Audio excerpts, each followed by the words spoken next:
Nanti ketika saya menyebut namanya, Anda boleh tepuk tangan sebagai tanda sukacita kita. Beliau adalah seorang yang fasih berbahasa Perancis karena pernah studi di Paris dan tinggal di Collegio Mep, kolegionya Pastor Paul. Seorang yang pandai dalam hal musik, komposer bahkan, pencipta lagu. Dia telah mencipta 2 lagu Ordinario Missa dalam gaya daerah dan juga beberapa lagu rohani. Pernah menjadi ketua komisi kepemudaan, 3 kali menjadi pastor paroki, 1 kali di daerah, 2 kali di kota. Seorang yang biasa mengepalai 3 komisi sekaligus, komisi kitab suci, komisi liturgi, dan komisi katekese. Seseorang yang dulu berkacamata tetapi sekarang rupanya tidak. Dia adalah Reverendus Dominus Vincentius Setiawan Triatmojo. Dalam nama Bapa dan Putera dan Roh Kudus. Damai bersamamu.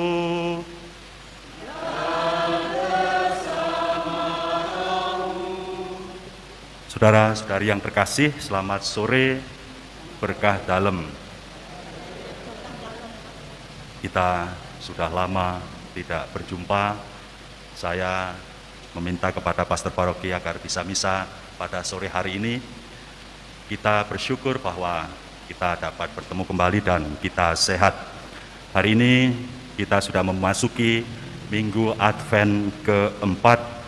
Penebusan kita telah sangat dekat.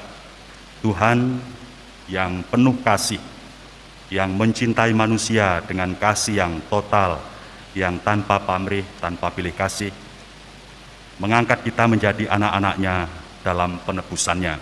Kita syukuri Allah kita yang demikian dekat dan mencintai kita. Hari ini kita mendapatkan keteladanan dari Yosef yang tulus hati, yang tidak ingin menceraikan Maria dengan diam-diam, tetapi dengan sigap. Setelah mendengarkan sabda Allah, dia melaksanakannya.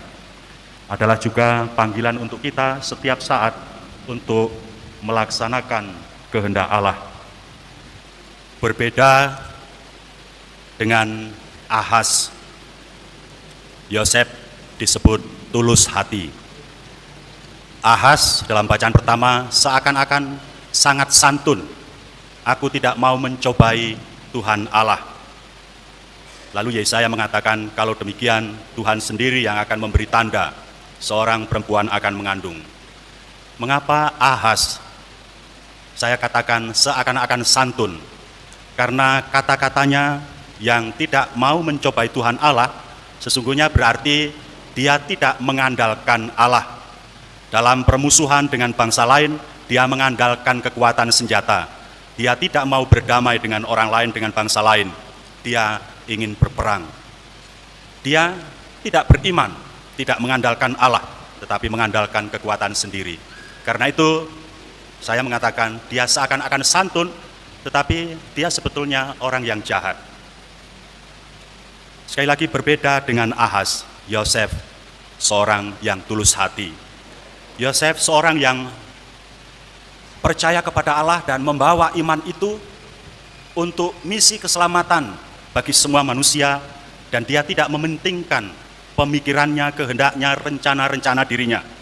Allah yang dia imani yang harus berperan dalam kehidupan ini. Dia mendapatkan pesan dari Allah dalam mimpi dikatakan. Mimpi terjadi pada waktu tidur. Karena itu orang sering mengatakan mimpi itu sebetulnya hanya kembang tidur, tidak usah terlalu diperhatikan. Tafsir mimpi dari segi psikologis yang paling mendekati kenyataan adalah semua yang hadir dalam mimpi kita adalah semua ketakutan, semua harapan, semua kerinduan kita sendiri muncul di bawah sadar dalam simbol-simbol, dalam binatang, dalam kejadian, dalam peristiwa, entah itu mengerikan atau membahagiakan. Semuanya itu sekali lagi disimbolkan dalam bentuk entah binatang atau peristiwa, menakutkan atau menyenangkan. Tetapi itu semua adalah alam bawah sadar kita, merupakan ungkapan tanpa sadar kerinduan, harapan, ketakutan, kecemasan kita. Tapi mimpi bisa terjadi ketika kita tidak sedang tidur, ketika kita sedang berjaga. Bisa berupa lamunan, khayalan, atau cita-cita, atau visi dan misi tentang kehidupan yang lebih baik di masa depan. Mimpi yang seperti itu bahkan membuat orang tidak bisa tidur, sebab seluruh energi, seluruh pikiran, seluruh jiwa dan raganya dicurahkan untuk dapat mewujudkan mimpi-mimpinya. Apakah Yosef sedang tidur atau sedang berjaga ketika bermimpi ditemui oleh malaikat? Dalam Injil jelas dikatakan bahwa ia tidur, sebab kata-kata Injil adalah setelah bangun dari tidurnya. Yusuf berbuat seperti yang diperintahkan malaikat Tuhan kepadanya. Namun bisa jadi dia sebenarnya tidak tidur, sebab sebelumnya kata-kata Injil adalah ketika ia mempertimbangkan maksud itu. Ketika ia sedang mempertimbangkan untuk menceraikan Maria, malaikat Tuhan nampak kepadanya dalam mimpi. Jadi bisa jadi itu tidur dan bermimpi serta bangun. Yosef itu bisa juga berjaga. Bahasa Injil adalah bahasa simbolis untuk mengatakan setelah melakukan permenungan, mempertimbangkan segala risiko, setelah menimbang segala kemungkinan, termasuk apakah dia akan mampu atau tidak. Seperti juga setelah berdialog dengan Maria barangkali, dan yakin akan kejujuran dan kesalehan Maria. Setelah merenungkan kitab suci dan sejarah keselamatan bangsanya dan bangsa manusia. Setelah memeditasikan iman para bapak bangsa dan para nabi, Yusuf kemudian menjadi sadar. Itulah dia bangun. Yusuf menjadi sadar. Ada rencana Allah terkait dengan sejarah keselamatan manusia yang meminta dia untuk berpartisipasi. Sadar akan hal itu, dia berkeputusan dengan berani dan tanpa ragu untuk melaksanakan pesan Allah. Kitab suci menceritakan Yosef mengalami 3 kali mimpi. Namun dalam ketiga kesempatan itu, kita bisa mengerti bahwa di dalamnya Yosef walaupun tanpa kata mengungkapkan kedalaman kerohanian dirinya sebagai hamba Allah, sebagai orang beriman yang siap sedia melaksanakan kehendak Allah dan bukan kehendaknya. Dalam ketiga mimpi itu, Yosef mengungkapkan iman, tetapi juga visi dan misinya tentang kehidupan yang lebih baik di masa depan adalah penebusan Allah sendiri. Pertama, dia pelayan yang tidak perlu banyak bicara. Yosef tidak kita dapati dalam kitab suci pernah berbicara. Manusia tanpa kata dalam arti itu. Mungkin dia mengerti bahwa diam adalah emas. Bekerja adalah hal yang utama, lebih dari kata-kata indah, dari kampanye, dari sumpah jabatan, dari janji-janji yang seringkali tidak sesuai dengan fakta pelaksanaannya. Allah dalam mimpi meminta Yosef mengambil Maria sebagai istrinya, memintanya membawa Maria dan Yesus pergi ke Mesir dan membawa pulang lagi ke Israel. Itu pun tidak langsung, sekali lagi hanya dalam mimpi. Dan Yosef melaksanakan dengan penuh ketaatan, tanpa sepatah kata pun, segera, tanpa menunda, dengan berbagai alasan. Dia sungguh-sungguh hamba yang selalu siap sedia, siap kapan saja dan di mana saja melaksanakan kehendak Allah. Inilah contoh orang yang beriman sejati, hanya mengandalkan Allah. Kedua, Yosef adalah pelayan yang tahu menempatkan kepentingan mana yang lebih besar, yang harus didahulukan, dan mana yang harus dikorbankan. Dia adalah lelaki normal. Dia tentu sudah membayangkan hidup bahagia dengan tunangannya, Maria, yang sebentar lagi akan dibawanya ke rumahnya. Menjadi suami dengan anak-anak dari benihnya sendiri adalah keutamaan dan tujuan hidup setiap laki-laki Yahudi. Tetapi semuanya itu harus dikorbankan. Maria kini mengandung bukan dengan dia, Jika dia memikirkan kepentingannya, dia akan merasa dikhianati. Dia akan merasa Maria telah serong dan selingkuh di belakangnya. Mau dikemanakan mukanya kalau dia tetap menerima Maria menjadi istrinya? Maka dia dengan diam-diam ingin menceraikan Maria. Sebagai suami dia berhak menghakimi Maria untuk dirajam. Tetapi itu tidak dia lakukan. Dia membiarkan Maria hidup. Seandainya Maria telah serong, dia membiarkan Maria menikah dengan laki-laki yang menghamilinya. Dia rela tidak jadi menikah dengan Maria, gadis pilihannya. Dia memikirkan kepentingan Maria. Cinta Yosef pada Maria bukan cinta lahiriah dan bukan cinta birahi. Pantaslah kitab suci menjulukinya si tulus hati. Adalah lelaki sejati yang mau berkorban bukan untuk kepentingannya, tetapi untuk kepentingan sebanyak mungkin orang. Niat baik Yosef ternyata membuka kesempatan untuk berbuat baik lebih besar lagi. Dia ditawari oleh Allah untuk menjadi bapa pengasuh Yesus, anak Allah yang dikandung Maria. Sekali lagi, Yosef mengorbankan kepentingan dirinya. Sesudah cerai dalam arti tertentu dengan Maria, dia seharusnya bisa mencari gadis lain, mencari perempuan lain untuk dijadikan istrinya, untuk bersamanya membangun keluarga yang harmonis, yang diidealkan, yang dipikirkan, yang akan menurunkan anak-anak dari benihnya. Dengan menerima tawaran Allah untuk menjadi bapa pengasuh Yesus, Yosef sekali lagi kehilangan kesempatan untuk menjadi bapa dari anak-anak keturunannya. Dia rela mengorbankan kepentingan diri sendiri, mimpi-mimpinya, harapan-harapannya, harga dirinya sebagai lelaki demi kepentingan yang lebih besar. Yosef menerima tawaran Allah. Pengorbanan Yosef, selipat saya mengatakan, adalah suatu keutamaan. Menurut tradisi gereja, Yosef tidak pernah menyentuh Maria, juga sesudah Yesus lahir. Walaupun Injil mengatakan dia tidak berhubungan dengan Maria sampai Yesus lahir, tetapi tradisi mengatakan dia tidak menyentuh Maria karena iman perjanjian lama yang dia miliki, bahwa tabut perjanjian yang menyimpan loh batu, yang menyimpan sabda Allah, tidak boleh disentuh oleh orang sembarangan. Maria tabut perjanjian baru, dan karena itu Yosef tidak menyentuhnya, karena dia merupakan orang beriman dari perjanjian lama. Ketiga, Yosef adalah orang yang peka. Kalau tidak peka, bagaimana mungkin dia berbuat yang begitu besar hanya berdasarkan mimpi? Dia adalah manusia yang tahu menangkap pesan Allah secara tidak langsung. Dia tidak menuntut bukti, seperti Zakaria misalnya, menuntut bukti, dan Allah memberi bukti dia tidak bisa berbicara sampai Yohanes lahir. Yosef peka untuk menolong orang lain, membela dan menyelamatkan orang lain dari bahaya. Dia tidak mementingkan dirinya sendiri. Sekali lagi, kepekaan ini pastilah bukan datang tiba-tiba.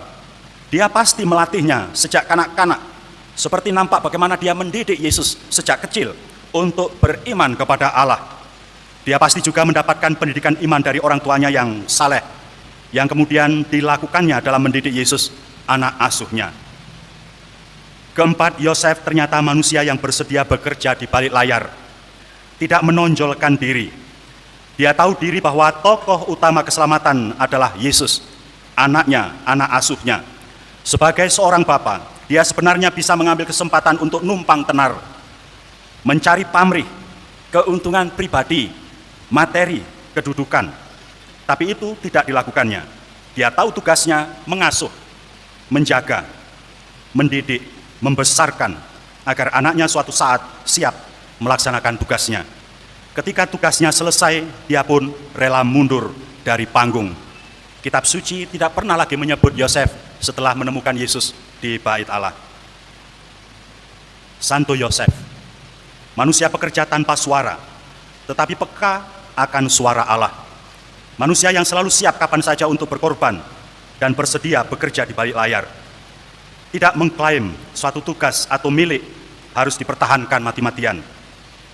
Bapak Suci dalam Patris Corde, surat apostoliknya, mengatakan Yosef yang tulus hati itu adalah pekerja keras, pemberani, bertanggung jawab.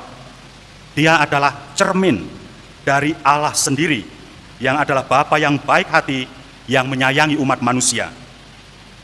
Kita ditantang untuk meneladani Yosef. Betapa suatu perbuatan nyata lebih berharga daripada segala kata-kata indah, janji-janji, bahkan sumpah. Tuhan memberkati kita. Amin. Marilah mewartakan misteri iman kita.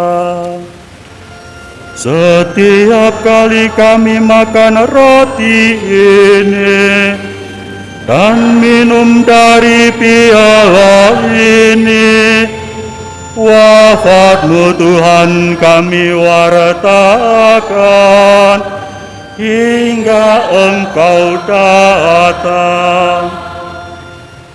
Under the Pontifical Secret, dalam rahasia kepausan. Sengaja saya meminta Komsos untuk streaming misa ini karena saya ingin mengumumkan yang selama 1,5 tahun ini kita doakan. Saya sudah mendapatkan surat dari Kedutaan Besar bahwa Bapak Suci telah mengangkat seorang uskup untuk Keuskupan Tanjung Karang. Akan diumumkan di Roma pada hari ini saat Angelus jam 12 siang, jam 6 waktu Indonesia bagian Barat. Yang sebelum itu, itulah tadi under the Pontifical Secret, tidak boleh dikatakan kepada seorang pun siapapun, kecuali pada yang bersangkutan dan pada yang mengumumkan. Nanti ketika saya menyebut namanya, Anda boleh tepuk tangan sebagai tanda sukacita kita. Beliau adalah seorang yang fasih berbahasa Prancis karena pernah studi di Paris dan tinggal di Collegio Map, kolegionya Pastor Paul. Seorang yang pandai dalam hal musik, komposer bahkan, pencipta lagu. Dia telah mencipta 2 lagu Ordinario Misa dalam gaya daerah dan juga beberapa lagu rohani. Pernah menjadi ketua Komisi Kepemudaan, 3 kali menjadi pastor paroki, 1 kali di daerah, 2 kali di kota. Seorang yang biasa mengepalai 3 komisi sekaligus, Komisi Kitab Suci, Komisi Liturgi, dan Komisi Katekese. Seseorang yang dulu berkacamata tetapi sekarang rupanya tidak. Dia adalah Reverendus Dominus Vincentius Setiawan Triatmojo.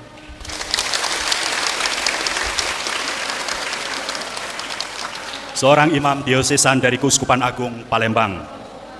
Beliau biasa dipanggil Romo Avin. Lahir di Sindang Jati, Tukumulyo pada tanggal 5 April 1971 dari pasangan orang tua Katolik yang baik. Dia adalah anak ketiga dari 9 bersaudara. Dia ditapiskan imam di Katedral Palembang pada 25 Januari tahun 2000. Saya yakin orang tuanya adalah pasangan Katolik yang baik, yang telah menanamkan iman Katolik kepada anak-anaknya. Terbukti bukan hanya Romo Avin yang terpanggil untuk menjadi imam. Beliau juga mempunyai seorang adik bungsu yang menjadi imam diosesan untuk Keuskupan Bogor, yakni RD Marcelinus Wisnu Wardana. RD Marcelinus Wisnu Wardana yang ditapiskan imam pada tanggal 29 September 2015, sekarang menjabat sebagai Sekretaris Keuskupan Bogor, sekaligus sebagai Pastor Kan di Paroki Katedral Bogor. Romo Avin atau Vincentius Setiawan Triatmojo menempuh pendidikan dasar sampai sekolah menengah pertama di Sekolah Saverius Tukumulyo, Musirawas. Setamat SMP dia masuk Seminari Menengah Santo Paulus Palembang. Tamat dari Seminari Menengah, dia memutuskan menjadi calon imam diosesan Keuskupan Agung Palembang. Karena itu seperti calon imam diosesan Sumatera yang lain, studi filsafat dan teologi dia tempuh di Pematang Siantar, Sumatera Utara. Dia pernah menjalani studi lanjut di bidang teologi di Paris, Perancis, dan mendapatkan gelar lisensiat di tahun 2015. Dalam karya pastoral di katedral, Romo Avin Romo Avin dikirim studi teologi di Paris. atas beasiswa lembaga MEP dan tinggal di Collegio MEP di Paris. Dia sekali lagi memperoleh gelar lisensiat di bidang teologi tahun 2015. Pada tahun 2014, saya pernah bertemu dengan beliau di Paris ketika saya mendaftarkan imam diosesan kita untuk mendapatkan beasiswa dari lembaga MEP. Dia bahkan sempat mengantar saya ke Montbetong di Perancis Selatan untuk mengunjungi 2 imam MEP yang pernah menjadi misionaris di Pangkal Pinang. Romo Avin adalah seorang teman perjalanan yang menyenangkan. Setelah ditabiskan menjadi imam, Romo Avin pernah menjadi pastorkan di paroki Trinitas BK 3 Blitang. Dari BK 3 Blitang, dia dimutasikan ke paroki Santo Paulus Pelaju sebagai pastor paroki, lalu kemudian dipindahkan ke Katedral Palembang sebagai pastor paroki Santo Paulus Pelaju. Romo Avin juga dipercaya mengampu Komisi Kepemudaan Keuskupan Agung Palembang tahun 2002-2008. Tugas sebagai Ketua Komisi Kepemudaan itu bahkan berlanjut beberapa tahun. Di awal dia menjadi pastor paroki di katedral. Dari Pelaju, sekali lagi dia dipindahkan ke paroki Santa Maria Katedral Palembang sebagai juga pastor paroki. Sekembalinya dari Paris, Romo Avin dipercaya untuk menjadi ketua tiga komisi sekaligus, yaitu Komisi Kateketik, Komisi Liturgi, dan Komisi Kitab Suci 2015 sampai sekarang. Pekerjaan ini pastilah berat dan menyita waktu dan perhatian yang serius. Di keuskupan lain, juga di keuskupan kita, masing-masing komisi tersebut biasanya ditangani oleh seorang imam. Namun walaupun merangkap tugas untuk 3 komisi sekaligus, agaknya Romo Avin Triatmojo dapat melaksanakannya dengan baik. Tugas tersebut sudah dijalaninya hampir 6 tahun. Pada pelaksanaan tugasnya, dia telah membuat modul-modul katekese untuk para ketua lingkungan dan para fasilitator dengan menekankan ajakan mencintai dan menghidupi kitab suci. Keuskupan Agung Palembang akan sangat kehilangan beliau. Tetapi karena gereja memanggilnya untuk tugas yang lebih besar, kami akan merelakannya dengan tulus hati. Kemampuan beliau di bidang teologi, katekese, dan kitab suci akan mempermudah beliau melanjutkan arah dasar pastoral Keuskupan Tanjung Karang. Romo Avin Triatmojo mempunyai tokoh-tokoh iman sebagai idolanya, yakni Bunda Maria, Paus Fransiskus, dan Monsignor Albertus Sugio Pranoto. Saya mengerti bahwa ketika tokoh iman tersebut mau menunjukkan semangat hidupnya, Maria adalah seorang hamba Tuhan yang rela menerima tugas berat dari Tuhan. Paus Fransiskus adalah seorang pemimpin karismatik yang rendah hati, mempunyai kepedulian tinggi pada kemanusiaan dan lingkungan hidup. Monsignor Albertus Sugio Pranoto adalah Uskup Agung Semarang yang mempunyai semboyan yang sangat terkenal, 100% Katolik, 100% Indonesia. Saya merasa bahwa pemilihan tokoh idola tersebut menunjukkan posisi batin dan semangat hidup yang ingin dicapai oleh Romo Vincentius Setiawan Triatmojo, setia pada Tuhan, setia pada gereja, dan cinta pada tanah air dan bangsanya. Kita bersyukur mendapatkan orang sebaik beliau, dan semoga keuskupan ini akan berjalan lebih baik, jauh lebih baik daripada bersama dengan orang yang selama ini bersama dengan Anda. Kita boleh tepuk tangan lagi.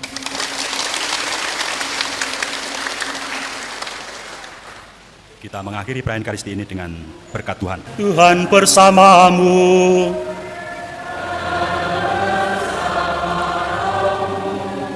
Saudara dan saudari sekalian, juga semua anggota keluarga Anda dimanapun berada, semua orang yang kita doakan, yang kita kasih dan kita layani, diberkati oleh Allah yang Maha Kuasa, Bapa dan Putera dan Roh Kudus.